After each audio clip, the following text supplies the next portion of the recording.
Bon, alors là, mon pacalou, hein, j'ai vraiment bien aimé toi la balle, hein. Puis ton exemple, là, ouais, tant mieux, Smarty, tant mieux. Puis si t'as d'autres exemples pratiques tout aussi amusants aujourd'hui, mon pacalou, ben, je sais pas, Smarty, si c'est amusant. C'est toi qui vas me le dire, allez, directement dans la vidéo. Alors, premier exemple du jour, Smarty, très simple. Nous sommes au golf avec un club d'environ 450 membres.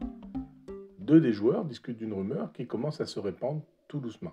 Ouh là là, mon pacalou, les rumeurs, ça, c'est la plaie du golf. Et pas qu'au golf, hein, Smarty.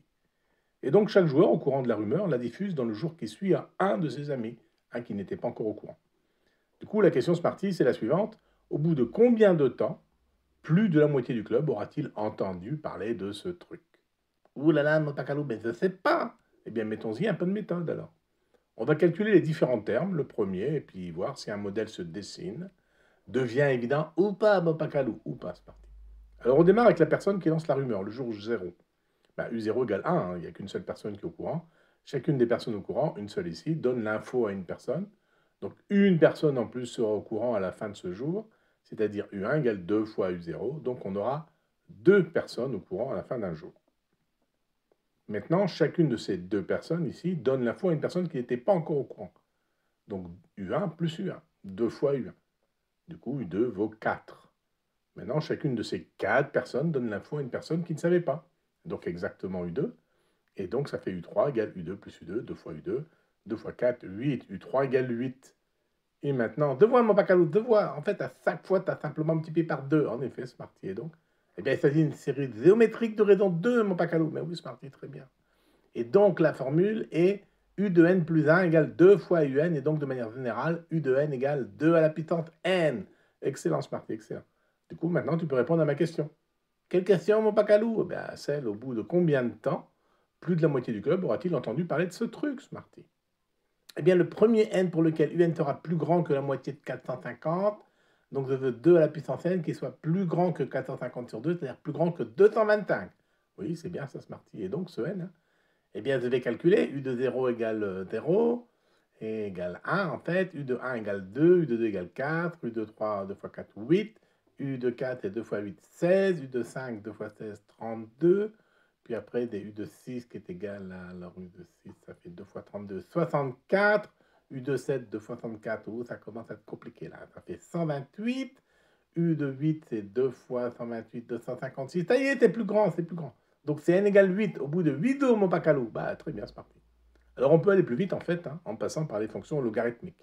Ici, dans notre cas, nous, on dit que 2 puissance n est plus grand que 225, alors log de base 2 de 2 puissance n sera plus grand que log de 2, log de 225 en base 2.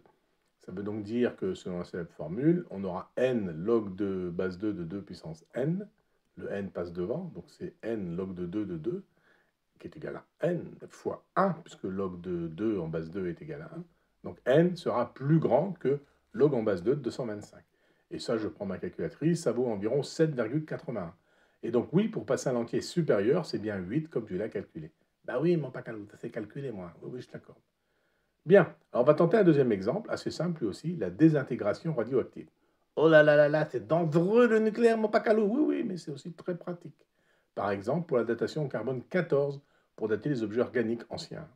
Ou en imagerie médicale, où on utilise des isotopes radioactifs pour diagnostiquer, ou alors en radiothérapie, carrément, pour détruire les cellules cancéreuses.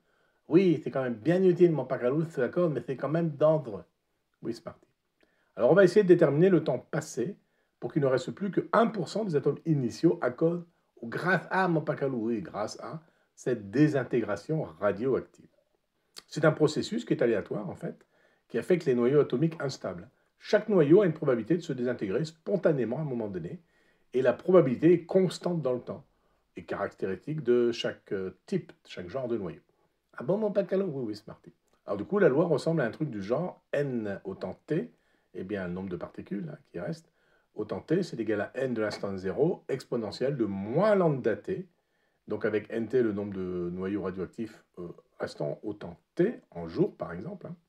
N de 0, bah, ce qu'est au début, le jour 0. Puis lambda, c'est une constante qui dépend du type de noyau, et c'est ce qu'on appelle la constante de désintégration radioactive. Oui, mais mon pacalou, c'est une suite géométrique, ça. La raison égale E moins lambda, car je peux écrire que E à la puissance moins lambda t. C'est pareil que E à la puissance moins lambda, le tout à la puissance t, ça ressemble à une formule géométrique. Excellent, Smarty, très très bien vu.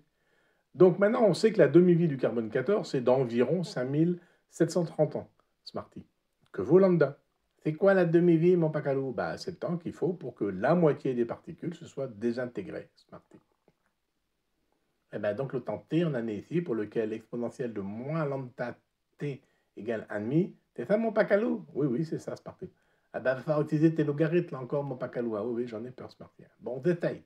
Donc, on a exponentielle de moins lambda t égale 1,5. Donc, je prends logarithme de chaque côté.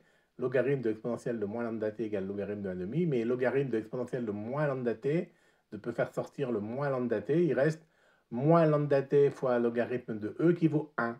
Donc, ça disparaît. Donc, j'ai moins lambda t qui est égal à lambda de 1,5. Du coup, en faisant passer le t de l'autre côté, ça fait moins lambda égale lambda de 1,5 sur t qui vaut 5730, t'as dit. Et puis comme c'est un moins devant, ben, je multiplie par moins des deux côtés. Donc c'est lambda égale moins lambda de 1,5, moins lambda, moins logarithme de 1,5, que divise 5730. C'est ça mon pacalou? Oui, c'est tout à fait ça. Alors avec la calculette, je trouve lambda égale de calcul 0,00120968. C'est tout petit mon pacalou. Certes, Smarty, mais c'est bien utile. Parce que maintenant, tu peux répondre à la question, quel est le temps t nécessaire pour qu'il n'en reste que 1%?